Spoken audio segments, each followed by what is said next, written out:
my natural instinct is that, like you said, drugs are bad, bad things deserve punishment. So there's that kind of natural thing of we feel like some, people that are involved with drugs, especially dealers, but sometimes, people who are users, we feel like there should be some kind of punishment, I suppose, for what that is, for it being a bad thing.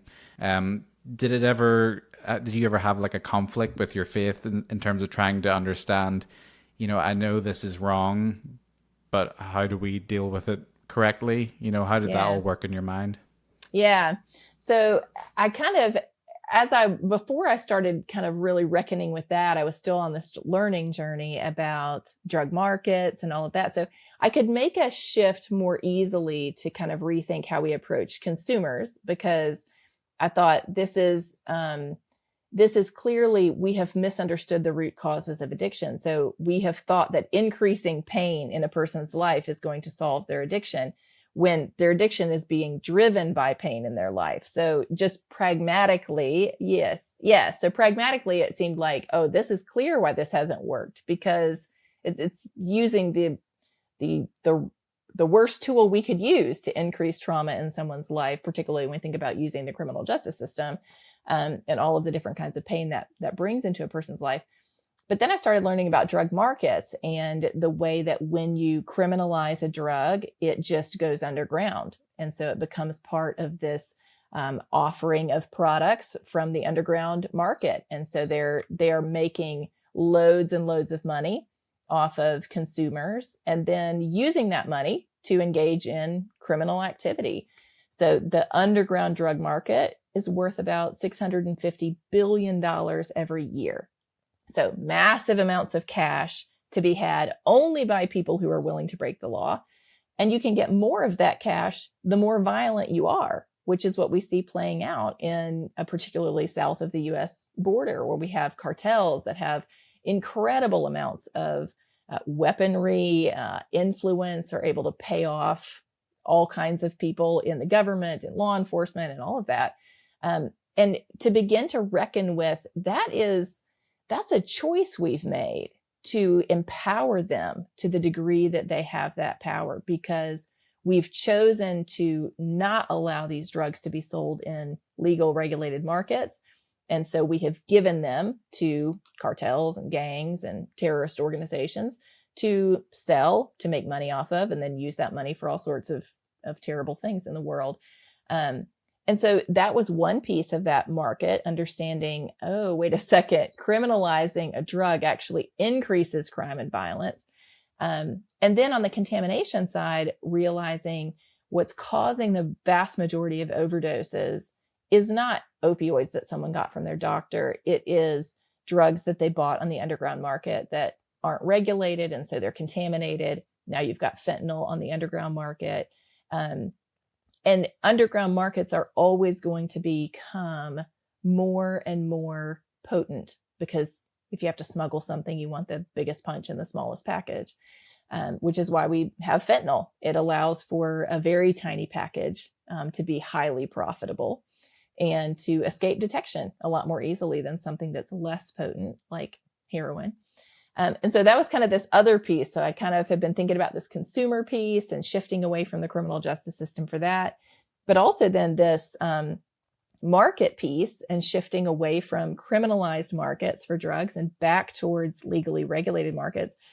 And that's where I really started to feel this push on, wait a second, can I support this? Like, being a Christian, am I somehow not a Christian if I support that approach? I mean, I have a vivid memory of that question rolling through my mind and thinking, this seems like the solution. If we kind of look at the root causes of these harms, it seems like the solutions are the opposite thing from what I've been supporting my whole life. Right. But can I support those and still be a Christian? Yeah, Um, because most people would think that legal and being in favor of legalizing the drug market would be equivalent to condoning the use of mhm, drugs, because it's just like everything else. People think, well, do we want to have legal gay marriage as a Christian? Do we mhm. want to have legal abortion as a Christian? Does supporting those things is it a price worth paying for the end result for most people being a little better or their quality of life being better? It's tough because you have to, I guess, reconcile whether just being in favor of it being in our society is condoning that act. Mm-hmm.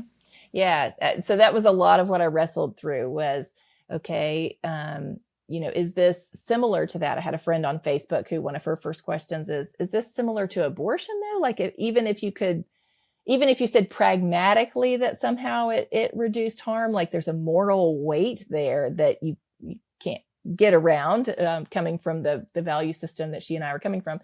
And so I really wrestled with that. And I have come to the place of believing it's absolutely possible to believe that something should not be in the criminal justice system and still believe it is a very bad thing, and that people should be not doing it. And you think about something like adultery, so it is scripturally sinful. You can't engage in it without hurting other people. It automatically involves other people. It is morally wrong. It's destructive to society. And yet Christians have not been lobbying to say we need to arrest everyone who's engaging in adultery. We've said, hey, it's still wrong. It's still sinful. It's still terrible, but we've chosen other routes to discourage that behavior. And that's true of a lot of things. Started thinking through even just the 10 Commandments, only 2 of them are actually part of our criminal law. The other 8 we teach in other ways. It's not because we think that behavior is not a big deal. It's just because we recognize that there are other ways to teach against that behavior. And we don't want to arrest everybody who takes the Lord's name in vain or, is worshiping another God or whatever. And so that for me is kind of where I started to make those separations between there's a difference.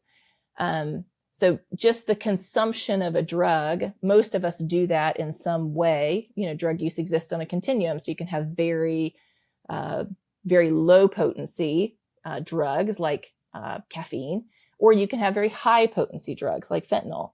But even with fentanyl, if you've ever had a surgery, you have probably had fentanyl. It's used in hospitals around the world every single day. So the drug itself is not sinful or wrong.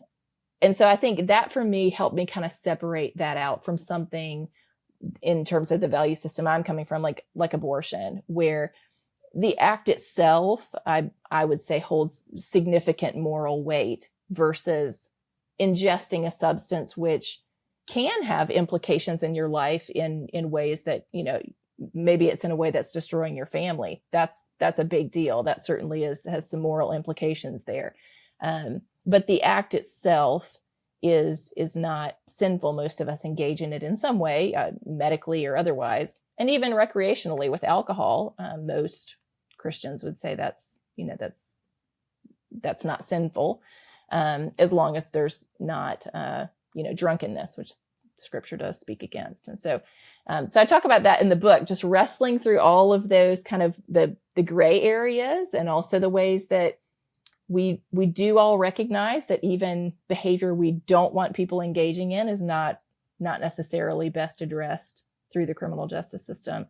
And so I've started to lean more on the side of let's look at what actually works to reduce harm to people, what helps them to get the help they need if they have an addiction, and what reduces the amount of crime and violence that are in communities, what reduces the amount of death that's part of this whole equation, as part of seeing people as made in the image of God, who we want to live out their full potential as people made in his image, and not have their lives cut short or live in a world made even worse by crime and violence. And so that for me has kind of been this awakening of this new vision for what I think we have not understood just how much we're giving up with the current approach to drugs. I think the world we've lived in all of us have grown up in this world. We don't remember anything else other than